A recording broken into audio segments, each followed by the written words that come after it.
Hey everybody, welcome back. Today I'm going to use a few different modalities, but you can do this with pretty much just bands and a couple of hand weights. I'm also going to use my ball. So if you want to get prepared, get a fit ball, a band, and a couple of hand weights. We're going to do chest fly. So I'm going to use some dumbbells, but again, you can use water bottles, soup cans, anything like that. So first we're going to start with the banded vertical pull. So this is a way to do your lat pull down without putting it over something high. So I'm going to use my bands here with the handles on them, but you can also use a TheraBand or any type of band you have around your house.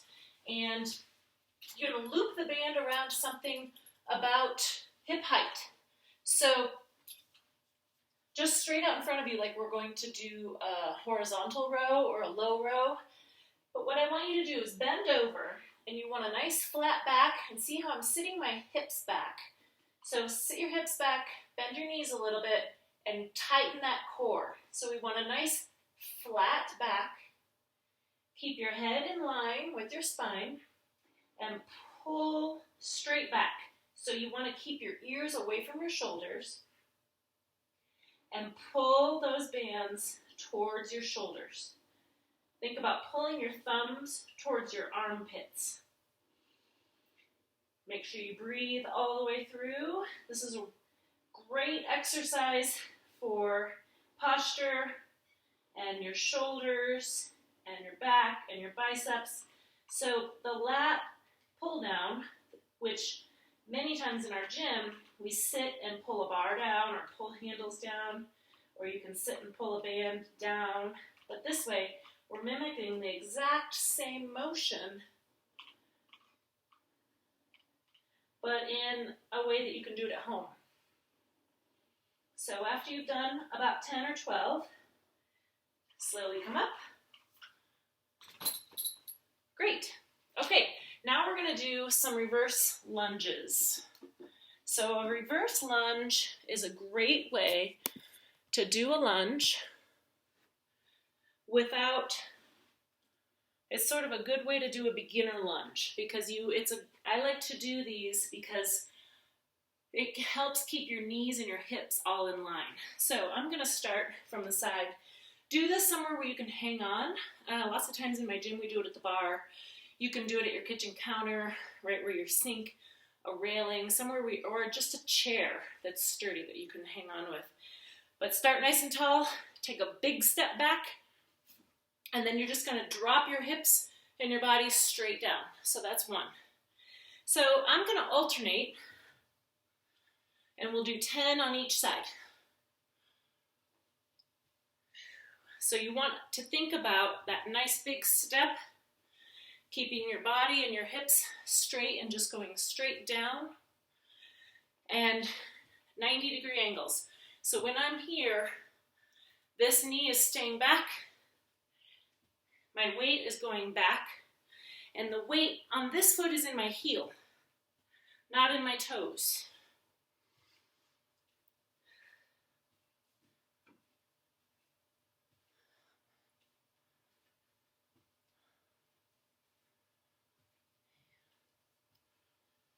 If you have any knee pain with these, do a smaller range of motion. So you can step back and just go down to here.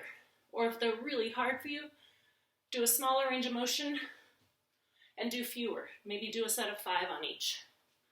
I think that was 10, I'm not sure. Okay, next we're going to do a chest fly on the ball. So we're going to come into a bridge on the ball. So you sit, walk yourself out, and you want your knees and feet about hip width apart, nice and straight.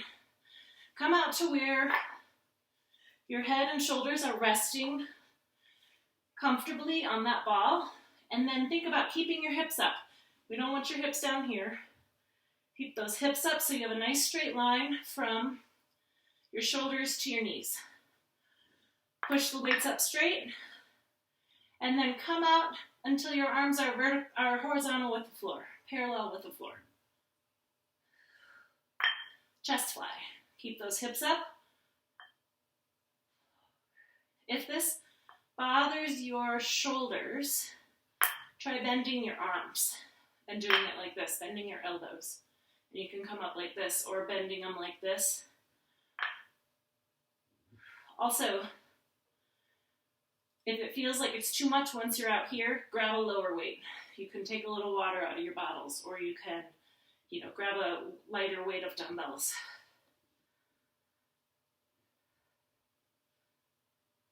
If you don't have a ball, you can also rest your shoulders and head on a bench and do a bridge, or you can just do this on the floor.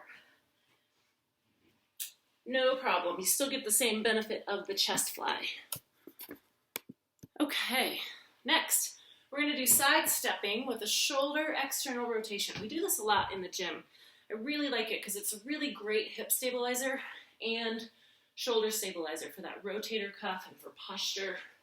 So I'm going to put this band around my ankles. If you don't have a band to put around your ankles, you can just do the side stepping and still get that good lateral movement. All right, so I'm going to grab my band, and I want to have my feet about shoulder width apart, and I don't really want them to come closer together than that. So you're going to take baby steps. So starting with that side stepping, sort of baby steps, and this really targets those glutes. And another thing with this side stepping is keeping those toes pointed straight forward, and almost think about bringing those toes in just a little bit, just so you're not leading out like this and letting your hip flexor and your quad take over.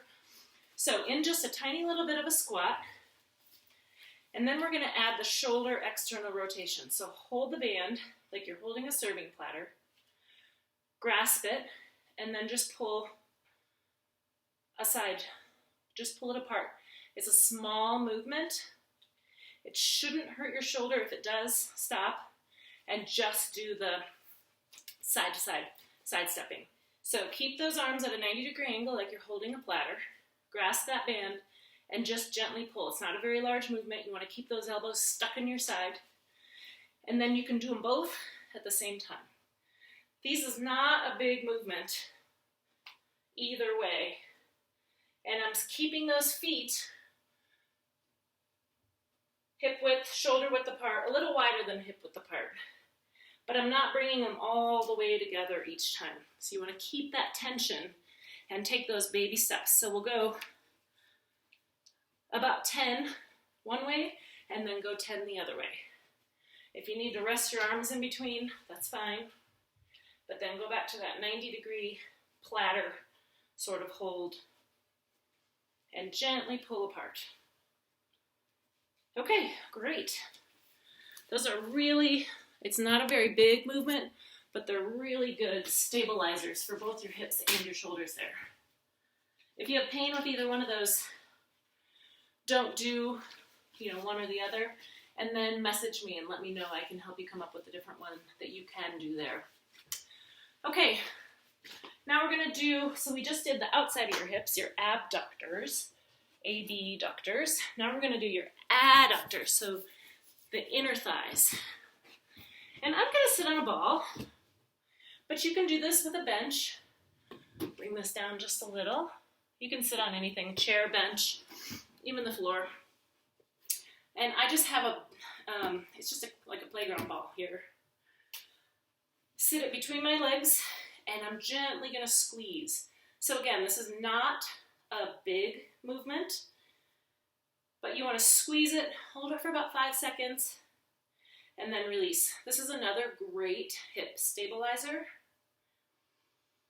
And it's not, anything that's super intensive or anything, but it's one of those, keeping those stabilizers strong will help you when you do those larger movements. So like when you do those lunges and squats and when you're out and about, if you're shoveling, like you might today, shoveling or, bending over to pick something up or moving quickly to get out of the way of something, those stabilizing muscles are strong enough to hold your hips and make sure that those bigger muscles perform and contract correctly. And we'll do about 10. If it's too much, you may find this is a little bit harder than you anticipate. If it feels like too much, just stop before you get to 10. Or don't hold it quite as long. Okay, great. And the last one we're going to do is a side plank. So I'm going to bring this down to the floor, refresh my camera here, and start on your elbow and your knees, but you want to think about a straight line from your knees to your shoulders. So get it to start into this if you haven't done one before. Come up onto your side like this. You want your elbow directly below your shoulder to protect that shoulder, and then come up on your knees like this. Now, if that feels easy and you want to progress it, you can put one foot out like this, maintaining that straight line. And if that feels pretty doable and you want to do the next progression, come up onto those feet. And notice I've got my feet staggered. So my front foot is in front of my back foot, and that helps give me a good stabilizing hold for this side plank. We're going to hold this for about 30 seconds total. And then when you come down, gently just come down onto that hip. So now we'll do the other side. And you can, if holding it with one foot in front of the other feels okay, and you want a little bit more of a challenge, stack those feet. So again, I want my elbow directly below my shoulder. You do it however feels comfortable to you. I'm going to get my watch going here. I've noticed that for lots of us, it's better to look at a watch or a clock or something, because 30 seconds, you can count to 30 pretty quickly. But if you have something to watch, again, if it feels like a lot, you don't have to hold it for 30 seconds. Okay, great. Let's do them again. So we'll do that banded vertical pull for a lat pull down, kind of an altered, varied way to do it. Let's see. Okay, so I'm going to grab my handles, set my hips back, a little bit of a squat here, and then I want my back flat so that as I'm pulling straight back. That vertical pull, I want to be pulling straight towards my armpits, keeping my shoulders down away from my ears, and thinking about squeezing those shoulder blades. I think about trying to hold a pencil between your shoulder blades as you come down. Squeeze them down and back.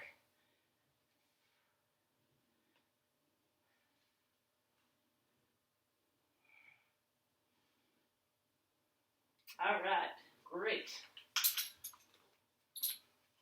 And again, you can do that with any sort of band that you have at your house.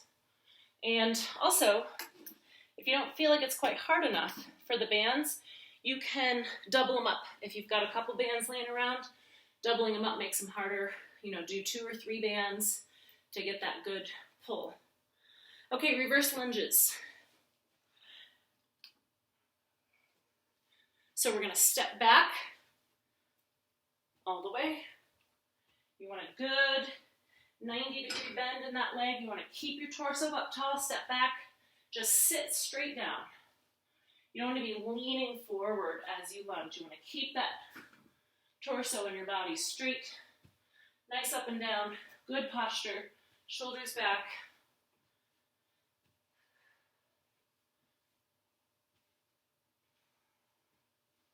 So in order to make this a little more difficult, you can grab a weight. You can do weights in both of your hands, or you can do weights in one hand and then switch halfway through, or switch on the next set through.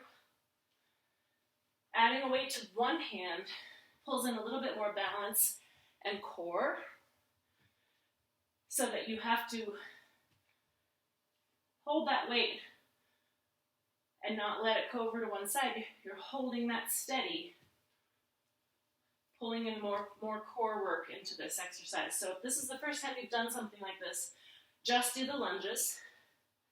Remember to do them next to something you can hang on to if you're losing your balance. Okay, I'm not sure how many that was, but I think it was 10.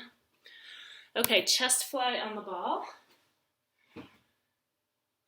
So remember, you want to, if you don't have a ball, I'm just going to show you really quick. You can do a bridge like this on a bench or your coffee table or something like that. You might want a pillow under your back. I'm going to use this ball. I know many of you do have balls at home, but you can also do it on the floor. The floor is also more supportive if you happen to have any shoulder pain. That actually the floor is more supportive as well. Okay, so I've got my knees and feet about shoulder width apart. My head and shoulders are resting on the ball, and I have a straight line from my shoulders to my knees, all the way out, come back up. Remember, bend those elbows if the weight is a little much, or if your shoulders are bothering you, or even if your elbows are bothering you. It takes a little pressure off those elbows.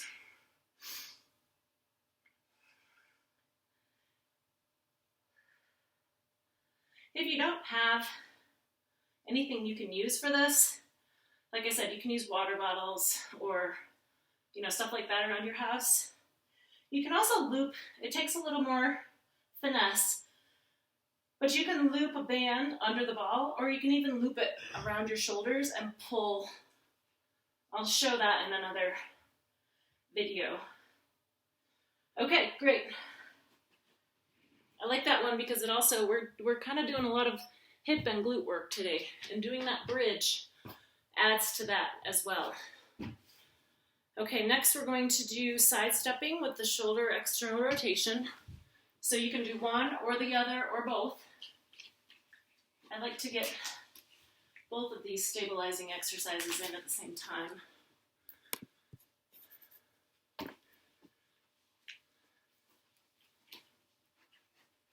All right, so I've got my feet, a little bit of a squat, athletic stance, hips back, abs tight, holding my platter, and tiny movements, baby steps. My toes are pointed straight forward or even in just a little bit.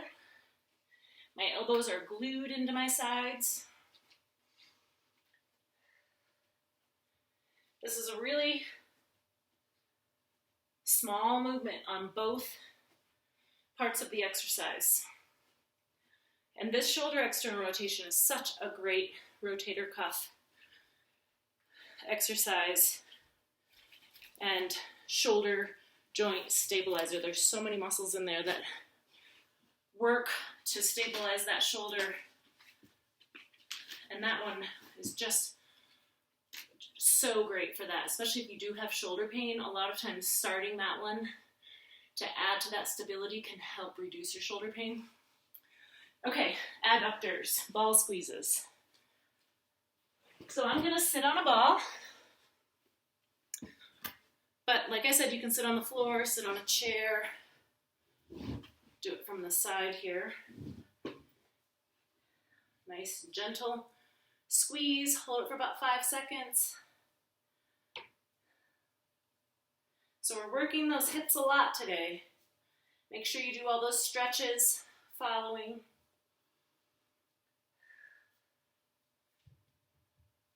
Those piriformis and glute stretches, your adductor stretches, like with your straddle or butterflies.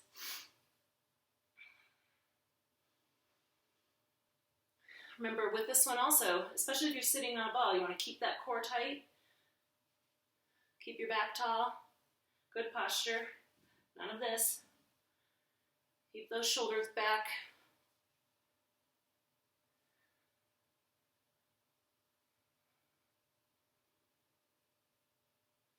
And 10, good. Okay, next we're gonna finish with that side plank. So with these, of these videos that I'm putting out, most of them I'm doing 2 sets, or 2 times all the way through, so 2 sets of each of these exercises. If you want to get a good circuit training cardio workout in, do a good warm-up before you start. Do 1 set through, and then you can press pause and do, maybe 5 more minutes of cardio. Do them 1 more time through, then you can rewind and do 5 more minutes of cardio before you do a 3rd set. You can do as many sets as you have time for and you have energy for. Don't push it to the point, though, if you have pain or if you're getting tired and not able to hold something in a good supportive range of motion. Okay, so I'm going to start with my feet stacked, but remember, you start with your elbow directly below your shoulder for this side plank. And anywhere along this continuum, you can start on your knees, 1 leg out, feet staggered, or feet stacked. You can put 1 arm up if you'd prefer. Look at my time here. You can also do this up on your hand, but that can increase the force through your shoulder. And I know a lot of people, it bothers your wrists to do it up on your hand.